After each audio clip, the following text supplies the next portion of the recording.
Today it's time for a best-of-3 series of top-level StarCraft 2, and what I've got for you is a Zerg versus Protoss, where in game number 1 we find ourselves on Oxide. Spawning here in the top right-hand corner and playing with the blue Protoss probes from South Korea, we have none other than PartinG. His opponent in the opposite corner with the red Zerg drones, he goes by the name of Rogue. Now, just in case you're unfamiliar, both of these guys are amongst the very best that this game has to offer, so we should be in for a treat. Now, this is indeed played during IEM Katowice, so this series was played about 2 weeks or so ago at the point that you're watching this match, but I've heard it's a lot of fun. I haven't seen the series myself just yet, so I'm excited to find out what ends up going down. Alrighty, so it is just going to be a good old gateway expand right here, at least that's what it seems like, from PartinG. PartinG is very well known for playing cheeky build orders, although he's actually one of the best macro Protosses on the planet. He's also very well known, for playing hyper cheesy build orders. Now, I love what Rogue is doing here right from the get-go. Is this going to be in range? It's not. Okay, so when you suspect that your opponent could be going for something like, for example, a cannon rush, oftentimes it's actually safer to take your third base as your first expansion, or what would normally be your third base, just because one of the strengths of the cannon rush is that not only can you, for example, like say hypothetically speaking, there would be a cannon rush over here, right? Not only can you like kill the expansion, you can also contain your opponent on one base quite effectively, right? If PartinG would have opened up with a Forge first over here, what is he going to do? Is he going to cannon rush to third base? Right, sure, you can do that, but then Zerglings just run across the map and go kill you, right? It's a clever little start right here from Rogue. He does not want to be caught with his pens down against something aggressive, and this really doesn't cost Zerg all too much. I would say that the riskiest thing that the Protoss players could be doing right now, if you're Rogue and you take your third base first, is a double gateway expand. So Rogue gets across the map right now and he sees that it's not going to be a double gateway opener. And this is great news for him because it means that he doesn't really need to be all too concerned. Now, obviously, if this would have been a double gateway expand, right, PartinG could have Chrono boosted out like 4 adepts and get to the other side of the map before the bases are connected with creep. And obviously, at that point, the queens can't really defend each other very well, and you can be in a whole world of problems. So that build is not particularly popular right now. And obviously, there's also some lost mining time over here with these drones. Normally, they would be going down towards the low ground here instead, but this is just Rogue saying, okay, you know what? I'm not gonna do anything too crazy. I wouldn't be surprised, by the way, if he decides to also put down, rather than an inject over here at the third, I think he's probably going to go ahead and put down a creep tumor right over there or so. Which is nice too, because if this would be an adept build, which is rather popular on this map. Okay, never mind. But if it would have been an adept build, you can push the creep really far across the map by the time that attack actually hits. And then obviously the queens can step forward and start shooting at the Warp Prism a little bit easier as well. Anyways, none of that is happening here. It's going to be a Stargate opener from PartinG. By far the most popular build in the current meta of StarCraft 2, and for good reason. Stargate openers are nice because not only can you put on pressure against your opponent, right? These Void Rays are going to be fantastic in the mid game as well. They're also going to be helpful when it comes to securing a third base here very shortly. So, good start right here from PartinG. Everything is pretty normal, but you know, just a little bit of cheekiness. You can imagine if you start the creep tumor from here, right? Getting out into the map with the creep is quite tricky. So, there's an advantage to taking your third base first as well. Probably not something you want to do as your default if you're a ladder hero like myself, but certainly not something that's going to hurt these top-of-the-line Zerg players very much at all. So, believe it or not, guys, I know this is crazy, but it's going to be Void Ray into Void Ray. What? No way, Loco. Say it ain't so. Now, this has become the most popular build in this matchup for quite some time now, and, I mean, it's almost getting a little bit boring because it's just the same thing every single time, but I would not be surprised if we're going to be seeing this every single game in this series. Would not be surprised that... okay. Would not be surprised at all. Now, this is surprising. PartinG decides to go for a fleet beacon. Second Stargate comes up. But I think this is... what is this? Three Nexi straight into carriers? Is that what we're seeing here? It could be Tempest, but I don't really think Tempests are going to be particularly good. Could be a mothership as well, but I don't think you want to do that either. Okay. So Overlord speed is coming up here for Rogue. That's the Pneumatized Carapace upgrade. You can see finishing up right now on the right side of the screen, rather. And the Overlord, I mean, it's going to scout everything. So Roach Warren's coming up. I mean, Rogue is playing a standard game up to this point. Rogue gets to the map, or gets to the other side of the map at the 5-minute mark and sees that there's a freaking carrier in production. Buddy. I'm pretty sure that Rogue is gonna punish the hell out of this, okay? Or the heck out of this. Sorry, what did I say? No, but seriously, don't you just like... I actually am not sure what you would do. That's the question. Probably like a Roach Ravager Queen-based push. So, carriers are really strong. They have 8 little interceptor ships that deal a ton of damage. The problem is that it takes about 7.5 years to produce one carrier, and then obviously you also gotta build the interceptor ships afterwards.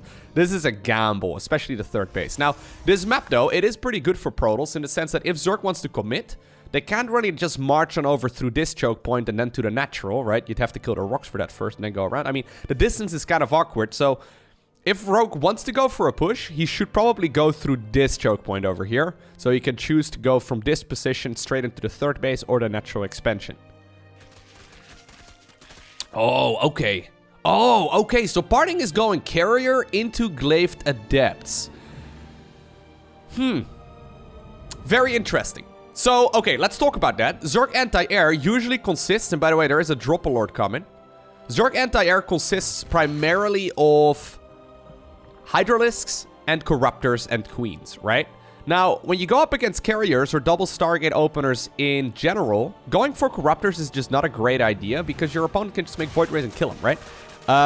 Corruptors are not nearly as reliable. Now, this is so awkward. Look at this.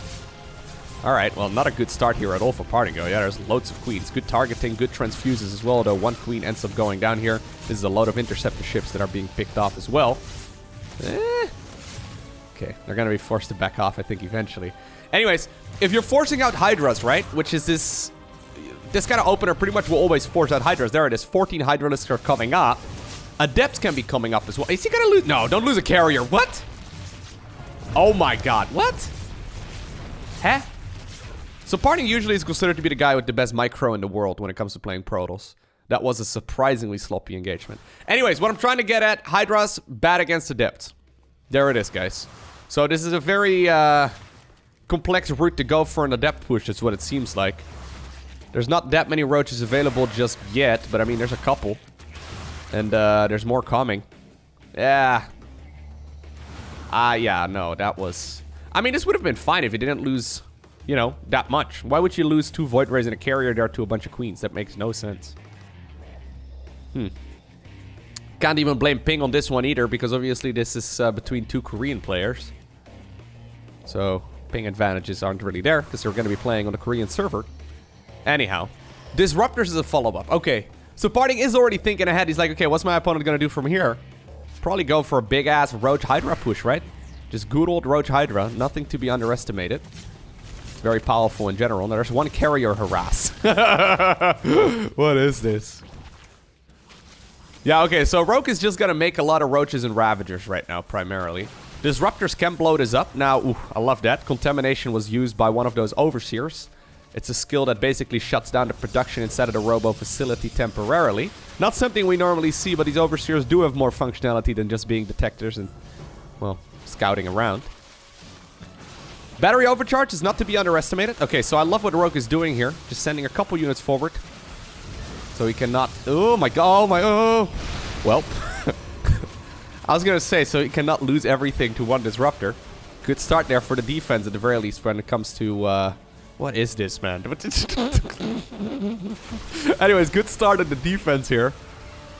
The problem is that I am not sure if there's gonna be more of where that came from. If you shut down that pylon here, yeah, that's exactly what he's gonna do. It's just gonna be one Disruptor and a Dream. And while it's got 9 kills... Oh, well... This is not a good one. Well, it's got 9 kills. One more? Okay, that one's not gonna get a hit in. Well, it's got 9 kills, now it's got 15. It's pretty much the only line of defense. The queens over here. What is going on here in this game? This game makes no sense. I actually think if there would have been 2 more Void Rays and 1 freaking carrier out, I mean, imagine 2 Void Rays over here. Right? Like, imagine 2 Void Rays over here. Well, I mean, it's not gonna be that great, I guess, with this amount of Hydras, but at least it would look a lot better. You would have been able to bring those Stargate units home, right? 2 carriers and 2 Void Rays are certainly going to force out more Hydras, and then you can bring Glaive Adepts to the party once again, right? If the Zerg decides to reinforce not just with Roaches and Ravagers, but with Hydras as well, yeah. So, yeah, this was... Well, this is game over, right? This is game over in game number 1 here. No way that PartinG is going to be able to defend this, but I think it's just processing the loss here, trying to think what went wrong. Well, I can tell you, shouldn't have lost those Stargate units for free. Especially when you spent the first 7 minutes of the game building those. I think it was about 7 minutes. Anyway. Yeah, there's no way you're going to win this PartinG. Let's go to game number 2. Void Rays over here will not be coming out, and GG's. Alrighty, so here we go. Game number 2, we find ourselves on Death Aura. Now, other than the micro against those disruptors, that was a near flawless game right there for Rogue, right? Yeah, I mean, he missed one transfuse inside of the main base. I'm trying to rethink if I saw any flaws in his play, but it seemed very clean at the very least from where I was paying attention. Yeah, solid game there. I mean, you lose Roaches and Ravagers. I think he could have probably prevented, especially against the first big disruptor hit, because first he split off a couple units, and then all of a sudden he brought more units up on the ramp. Maybe he anticipated it being like a Colossus transition, or maybe Immortals, or something along those lines, right? Like, we knew that it was going to be a disruptor. Obviously, Rogue did not. Anyways, at that point, it didn't really matter anymore, because you already have such an eco advantage. Unless Protoss gets, like, the most insane defense. He once again decides to grab the third. I really like this. This is just the same way of opening up. It's clever. Anyways, unless you have the most insane defense, that was never going to be a win for PartinG. Losing that many units, especially the big boy units, is just too much for Protoss. Protoss, in general, seems to play, especially in the early game, off of, like, 3-4 units in total. You get, like, 2 Adepts and... maybe 2 Void Rays, and that's kind of like your third base taken, right? You're gonna take your third base off of like 3 units. Yeah, it's a risk, especially when you lose carriers like that. Okay, so let's see where this is gonna go. Maybe PartinG decided to go... maybe that's actually what happened. Maybe PartinG decided to go for that push after his opponent came in with Pneumatized Carapace. So the Overlord speed upgrade in that previous game was rather late if you compare it to when other Zerg players like to take it. So maybe PartinG anticipated his opponent scout or not scouting it, right? And maybe he would have not shown the carriers until he had like 4 or 6 of them out. Then all of a sudden that could have worked out a lot better for him. So because it got scouted, maybe he decided, you know what, I'm gonna go ahead and cross the map, see what happens. Yeah, probably was busy like warping in a bunch of Adepts, and then Rogue decided to retarget and the carrier died. Something must have happened. Anyways, let's not talk about that game anymore. It's all in the past. Let us see where this game is gonna go. Now, with the Cybercore finishing up, guys, we're gonna be seeing the tech of choice. What's it gonna be? What? Nothing? Oh, okay. He decides to go Warp Gate and the Stalker. Warp Gate and a Stalker? That's a little bit odd. So I think it's still gonna be a Stargate, though. Woo! Alright, a Twilight Council. Wait, that build made no sense. Can I back off for a second? Okay, look, so this is the moment where the Cybercore finishes. PartinG could afford making a Twilight Council right now.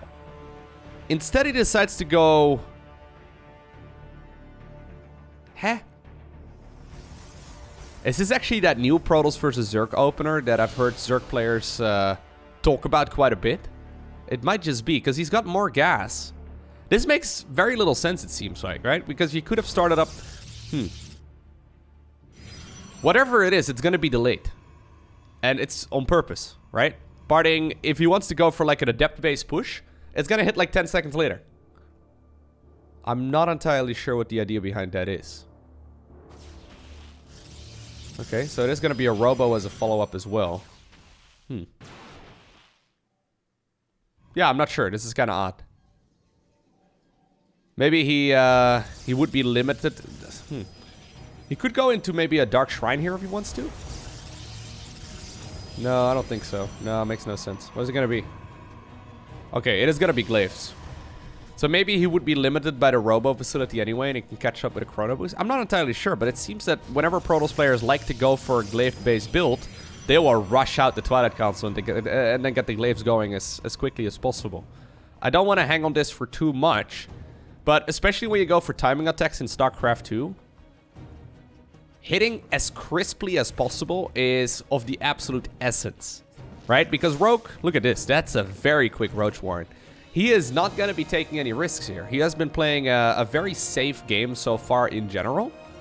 He seems to be taking a very similar approach in this particular game as well. So that Roach Warren timing actually kind of strikes me as odd too. So It must be because it was a Stalker first and a Warp Gate upgrade right away.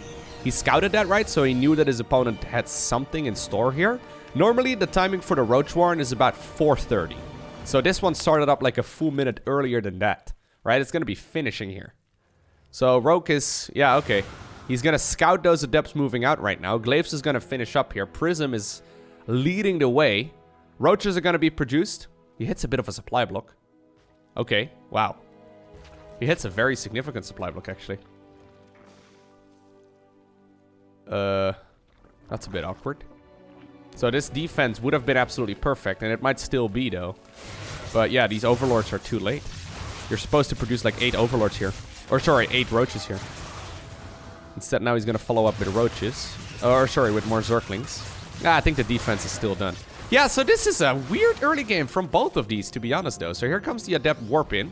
Okay, he's starting to get some worker kills. That's nice for him. You need a little bit more than that, but I think he's going to get it. Okay, yeah. Well, actually, I say you need a little bit more than that. Look at the worker count at this point. What a strange game. It feels like this Adept timing could have hit like 10 seconds earlier, and it seemed like Rogue was absolutely prepared to defend against it, but then he hit a supply block.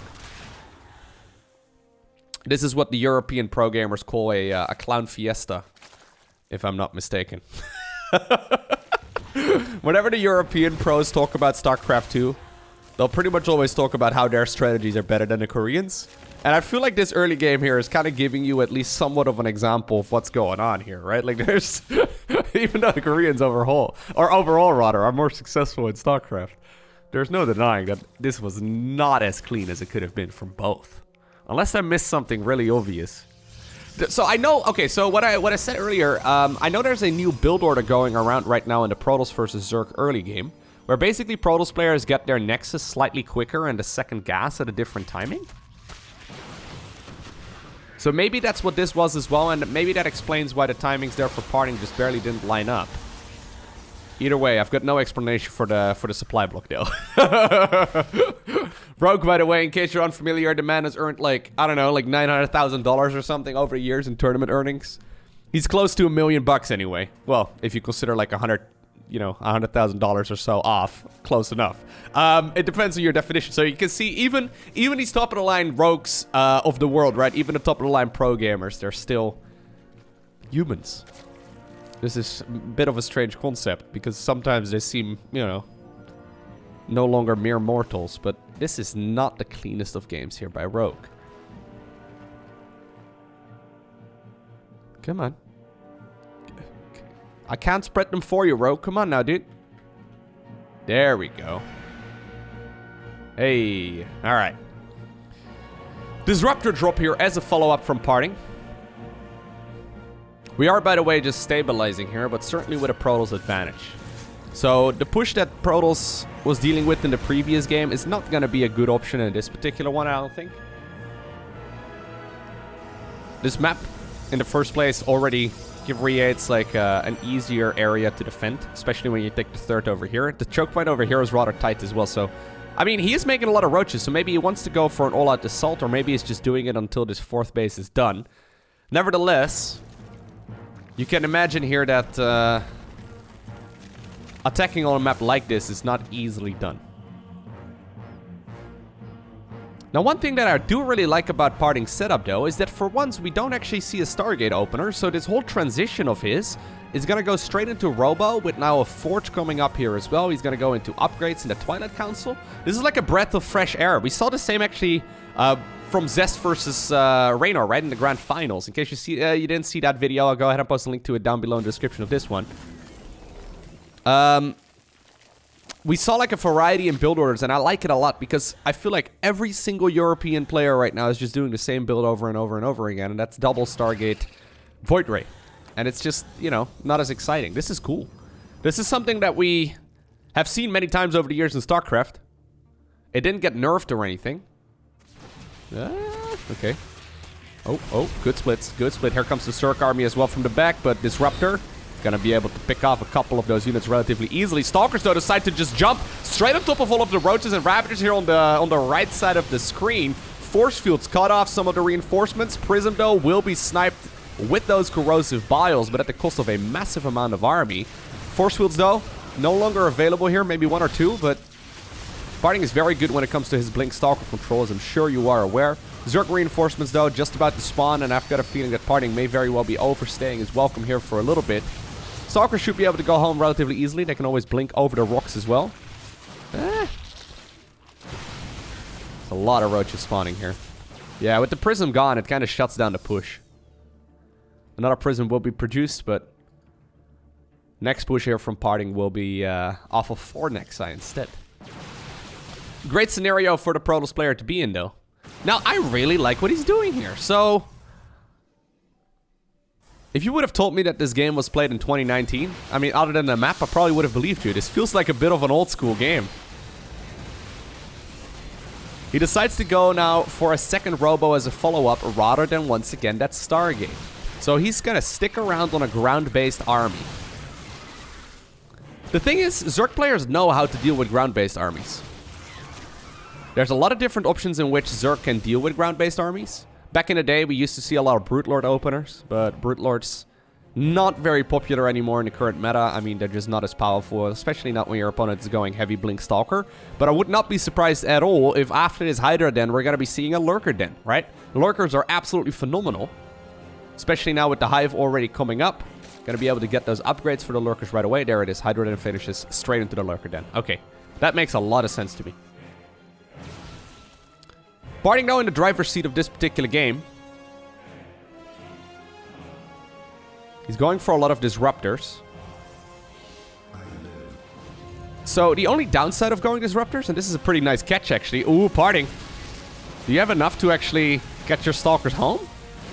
Yeah, recalling is going to lose you like dozens of these, so I don't know if that's going to be worth it. Oh my god. This is not Protoss versus Terran, PartinG. You cannot outrun these units. Alright, that was pretty expensive. Anyways, the downside of going Disruptor heavy, or Colossus heavy, or Immortal heavy, right, is that Hive-Tech Zerg units like the Viper absolutely shut that sort of thing down.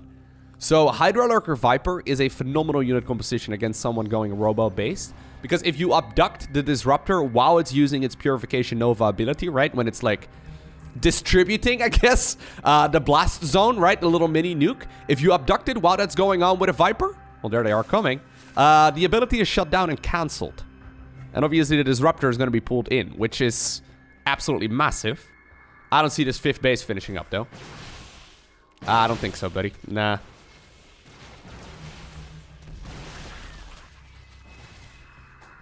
Now, there's not really any Lurkers yet, I don't think. No, he's making 4 of them right now. He's getting the Hydra upgrade right now as well. He's getting Adrenal Glands. He's getting Vipers with energy. This is an awkward moment right now for Rogue.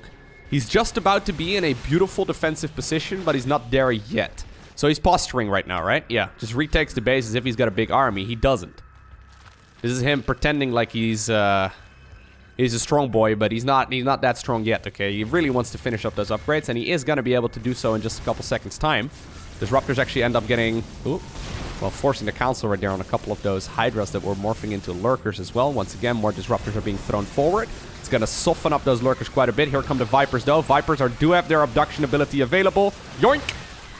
There we go. Nice snipes. And with the Disruptors taken out of this equation, this Protoss army does not look nearly as menacing. 5th base being acquired here on the right side of the map. Same can be said, though, for PartinG, who's now reinforcing this with... What? He didn't have charge yet? Anyways, he's reinforcing this with Zealots. Probably found out just now himself as well that he didn't have charge yet. You're supposed to definitely already have that, though. Here come the Disruptor snipes! Oh! Well, still a massive Purification Nova went off. A little bit lucky there for PartinG. Which one of you bad boys was that?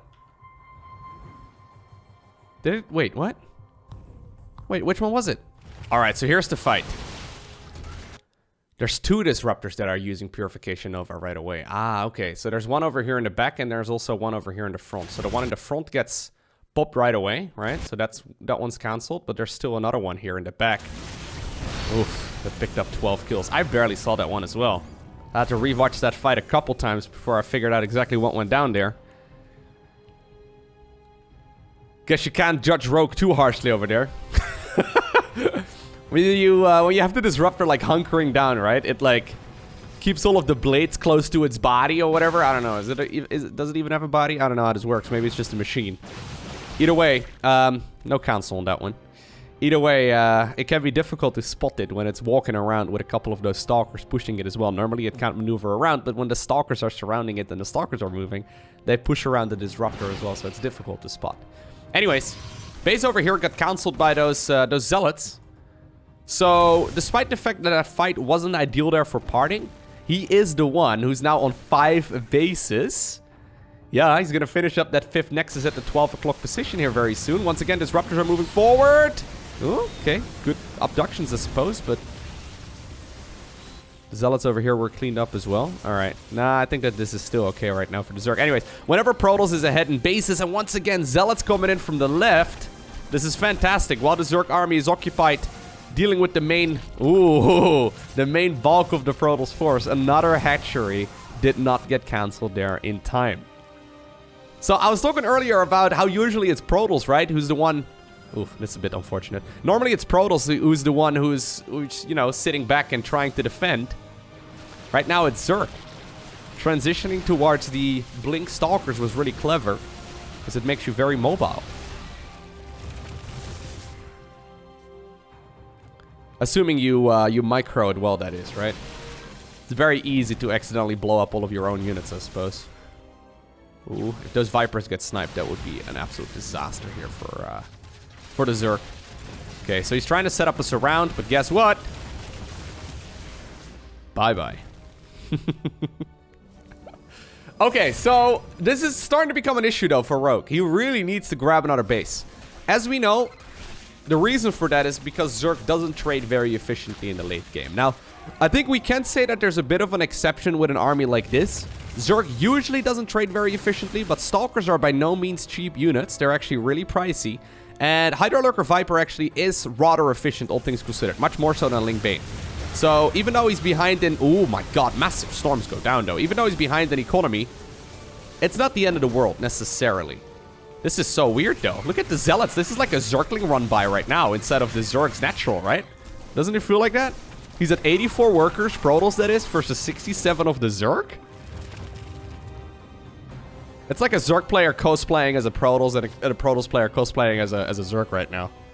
I love it. This is so cool. All right. Yeah, you can see Rogue is kind of playing this game as well, like WTF, you know? Like, what are you doing here? You're not supposed to be attacking. Like, what are you doing? You're supposed to be hunkering down behind your static defense. Alrighty. So let me get this straight. Okay. I was just gonna bring it up how proud I was that we had a game that's gone to the 16-minute mark without Stargates. Well, I mean, we've survived up until a certain point, okay? PartinG is looking at this. He's like, okay, I've got 10 gases, if I want to anyway. I'm gonna be able to transition towards Skytles easy peasy. So Skytles on its own obviously is not that great. But Skytles mixed in with some disruptors, or for example with some good old High Templar, right? Much more scary. Lurkers moving forward here. Good storm. Obviously, detection is going to be granted as well by those... by those photon cannons. The bulk of the Protoss army is still standing right here on the creep. Got to be so careful, though. Oh, disruptors! Okay, nicely done. He tried getting himself the abductions in time, but Rogue didn't quite grab it. Oh my god! Ugh! Oh, shit! Okay, how did he even dodge all of those? Alright. I'm getting closer and closer to the edge of my seat. Lurkers managed to get underground, just barely in time. A lot of Zealots, though, are being killed right now. But this is awkward because PartinG can afford to lose it. So, yeah, Zerg has still lost more in resources because... Zerg, as a Zerg player, I should say right? I think that's how it worked. But... Protoss is ahead economically. He's securing his 6th base. He's the one on the offensive, and he's getting some really good trades here with the disruptors. Storms, bum, bum. Beautiful work. Morphs into an Archon. Battery overcharge being utilized. Rogue wants to kill this base, and I think he might just be able to, though, because all of the defenses right now are mostly gone. The majority of the Protoss army is desperately running on over in this direction, but it's a bit of a field, like a minefield over here right now, right? Those Lurkers are not going to be giving up the position very quickly, so maybe PartinG can either like sandwich this. Oh, looks like a couple High Templar there got killed pretty much for free. Either he can sandwich this or, okay, he can try and counterattack. There's still disruptors over here inside of the plane. Nicely done. 3 lurkers.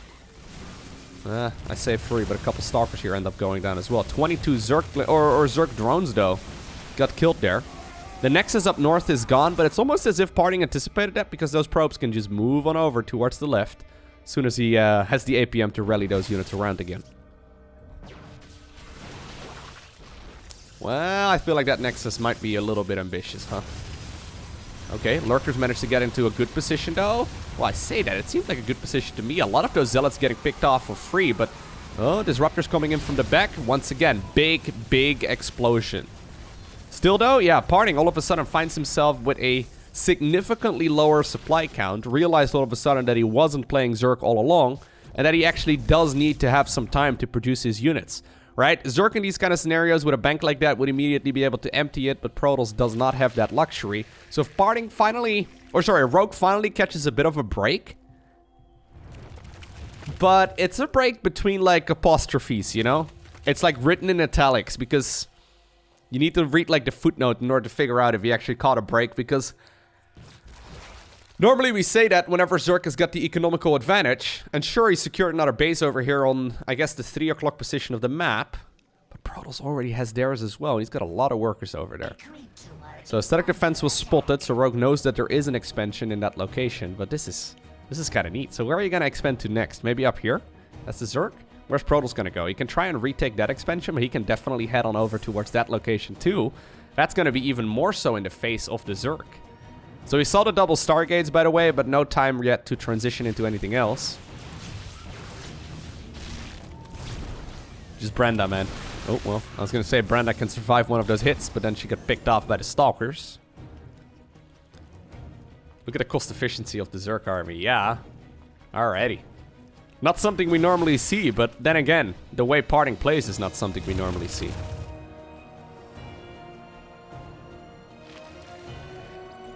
Okay.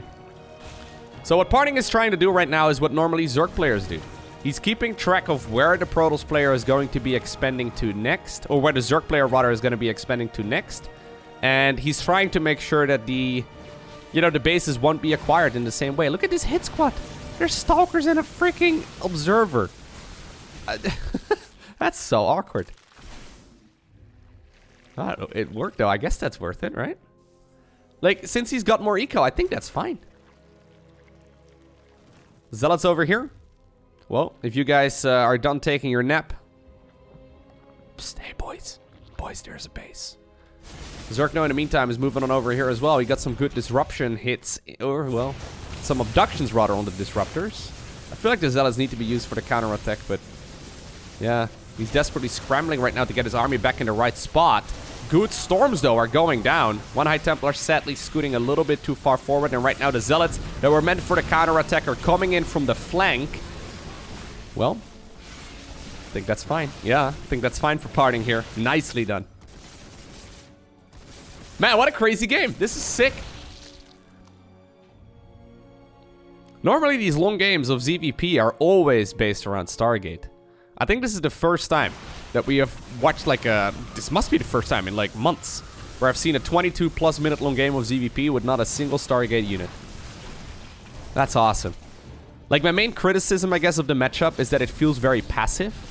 Oh, that Lurker's gonna have... Oh my... Okay, I was gonna say, that Lurker's gonna have a great lunch today. No, but it's passivity, right? That's my main problem with this matchup, but there is none of that happening in this particular game. I love what PartinG is doing here. Going Zealots and Stalkers as the main brunt of his army. It's fantastic. This is the idea that they had when they first made Legacy of the Void, right? They were talking about how Protoss seems to rely on really big units most of the time, and that they wanted to actually give them like formidable early game units as well, so they got rid of the Mothership Core and all that. Yeah, this is lovely. I really, really like this. So, PartinG is taking the high ground base. He's given up on establishing the 12 o'clock position. He's got an observer, though, on top of this high-yield gas base. Right? So, he knows immediately when that base is acquired. Rogue, though, is gonna probably make the assumption that the base over here will be acquired.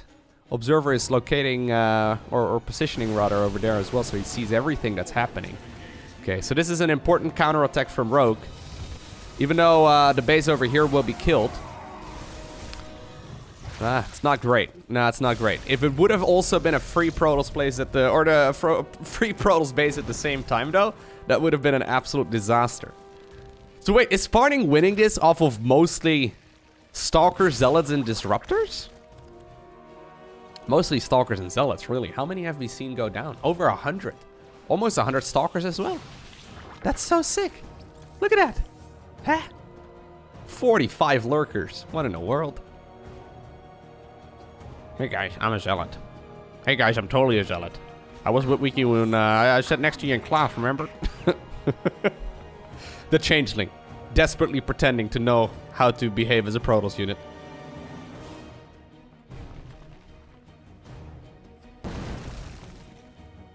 Okay. So once PartinG has these gases acquired though, he's gonna have gas for days. So that base mines as 4 gases in total. That's fantastic. Alright, abduction 1. Abduction 2. Abduction 3. Okay. That is what Rogue was looking for all this time. Nicely done. This is normally what happens whenever we see a Protoss player attacking into a Zerg like that, but...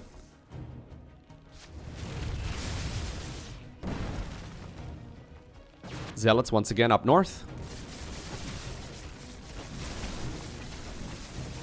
I feel like the real action is over here though. Quite a few Lurkers were left behind to deal with those counterattacks because Rogue realizes that this is starting to become rather desperate. If he loses that base again, it's game over for sure. Is there going to be enough though to abduct right now? Okay, good abduction there on the Archon. There's High Templar here available as well with Psionic Storm and with obviously the feedback ability. So feedback can be used right here to try and get these Vipers to be out of energy. Zealots though, after realizing that they can't actually go into the newly acquired Zerg base, they're going to go a little bit further, right? They're going to just head on over towards what was previously, I think, the 4th expansion, or the 3rd expansion, I guess, for Zerg. Storm once again being utilized, but Rogue is leapfrogging these Hydras and Lurkers forward. Staying out of range right now of the feedback, but this is really quite nice for the Zerg, as he's got the Lurkers in position to start going after the mineral line. Just, yeah, uprooting one of them, moving it forward. Uprooting another one, moving it forward. Always picking the one as far back as possible. Already though. PartinG, ready to take another base. Feel like, oh man, you gotta head on over in that direction. Yeah, he can't really afford it though, because right now the Lurkers are under assault. A lot of Hydras and Stalkers though are getting picked off here. This is becoming a very scrappy game here, as Rogue is now only sitting at 26 workers. Zealots just apparently decide to go for a walk through the spines. When I walk through the valley of spines. No, but seriously, that seemed like a risky move. A lot of additional disruptors were, though, produced during all of this as well. Say goodbye to those Lurkers. Nicely done. Here comes one abduction. Yoink. Oh, well. Another abduction on the same one. Will get picked off eventually, but... this Zerg army is not looking nearly as scary as it once did. Battery overcharge over there in the back, keeping most of those units that aren't abducted alive. The big hitters, though, are mostly gone, although there are quite a few High Templar further up north that are going to be very helpful. And the thing is, PartinG doesn't even really need this base. He can just transfer the probes towards the other location. Once again, Storms connect with most of the Hydras, and with the High Templar running out of energy, they hug together and become an Archon. I think that's beautiful. That's where babies come from.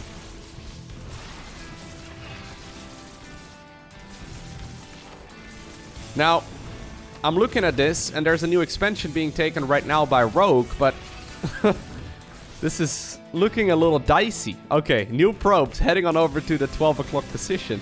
Is he going to be able to kill this base here? Well, there's 29 probes over there in that expansion. Actually, oh, no cancel on that.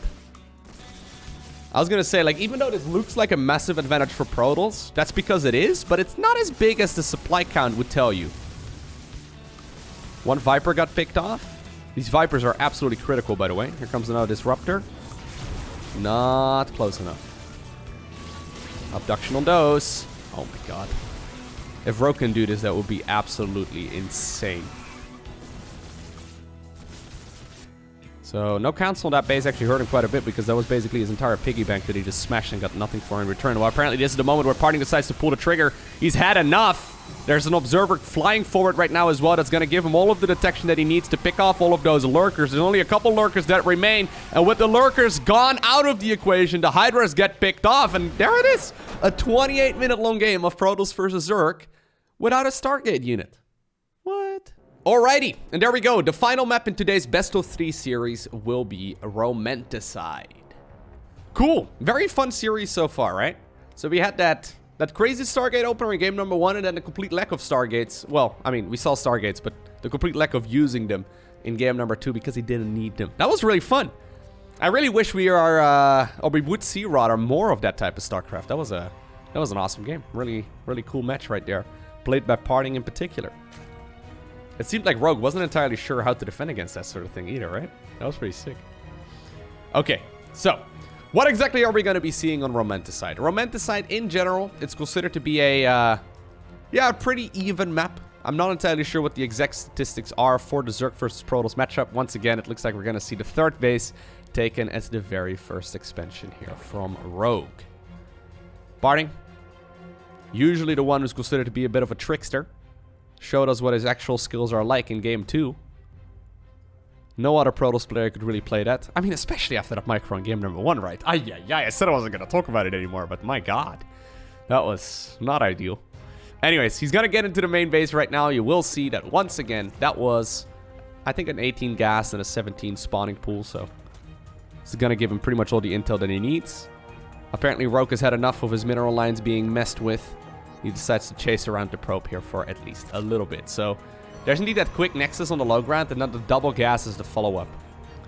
So I believe this is the new build that Protoss players have gone for recently. It's a very small difference, but it essentially, like, since your tech is going to be this, it doesn't really matter exactly how much gas you have until the Cybercore is done. So as long as your Cybercore isn't delayed, everything in between doesn't really matter all too much, assuming you have enough gas. So if you mess up the timing there just a little bit, there certainly is some potential. So if I understand correctly, basically what they've been doing is getting the Nexus a little bit quicker, and then the gases as a follow-up after that. Seems to work out well so far here for PartinG. Rogue gets to the other side of the map right now. It's going to be a Stargate opener, by the way. But Rogue gets to the other side of the map right now, and he sees, compared to the previous game, right, if you contrast these two, that there is nothing being produced right away out of the gateway, and there was also no warp gate upgrade inside of the cybernetics core being researched right away. So he sees the timing of that, and he knows exactly what it is that he's going up against right now. Okay, so he's pulled all the drones out of gas. Interesting. Link speed is coming up. Third hatchery will be taken. Oh, okay. A couple of Zerglings are running across. They're trying to dodge the very first adept, and Rogue obviously can see where the adept is at and where it's going to be located. Oh, is he going to try and catch the adept? Did he cancel it? Oh, wow. He canceled it. Okay. Zealot right now is a follow-up as well. Why the Zealot? Oh, wow. Wait, hold up. Huh? Wait, drones are being pulled away from the mineral line. How many workers is that? That's about, like, what is that, 7? 7 drones? So one thing you can do is you can... I've seen this before, but it's been a very long time. One thing you can do is mineral walk the drones through the units in the wall off. And then, obviously, you can get a surround on the units over here. Now, there's a Zealot. Oh, okay, he did not quite get the pylon there up in time. The Zerglings are trying to stream in at this point, but I feel like there's more than enough to... What? Wait, so was there anything that gave this away? No, there's no way you're gonna break through this. Okay, he just decides to tap out right away. Yeah, Rogue gave up, like, a bunch of his own economy. PartinG right now is basically doubling the work account. Terrible situation for Rogue to be in, but can we go back for just a little bit here? So, I'm trying to figure out what gave PartinG the idea to go for that Zealot. Because normally we do not see a Zealot here at that particular moment in the game. He must have seen something that gave this away. Or maybe this is something that Rogue has done in the past and that PartinG is familiar with. So he takes the third base, right? But PartinG has already brought that scouting probe on home, and he goes straight into the Zealot. Very interesting. I don't think I saw him do that in the previous games at all, but that is a safety Zealot. A second Adept would not be nearly as weird as a Zealot at this point. I'm trying to figure out why he made the Zealot. If you have any ideas as to why he did that, let me know down below in the comment section of this video, because I feel like that Zealot was the savior of the people. It made this build of Rogue look rather dumb, right? So basically, Rogue was anticipating on really only encountering the Adept over there. Imagine if there was only one gateway unit, and you could then deny the pylon from going up over there. I mean, that's basically game over. So Link Speed finishes here. He hits a bit of a supply block as well once more, by the way. What? So wait, he hit us. Wait, what? Rogue just hit a supply block there again, just like we saw when that Roach Warren finished in the second game. What in the world? Okay. Alright, well, anyways, I hope you enjoyed watching today's Best of 3 series. Especially game number 2 was fantastic, right? Game number 1 and 3, though? I guess it shows that these guys are still human after all. If you are new here, don't forget to hit the subscribe button. I try and upload to my main channel Monday through Saturday. If you want to watch other content than StarCraft 2 as well, check out my second channel, youtube.com/morelowko. There's a link to that channel down below in the description of this video as well. Basically, on my second channel, I post completed playthroughs of games that I've streamed on Twitch. For now, though, I want to thank you for watching. Have an awesome day. Don't forget to smile, and I'll see you once again in the next one.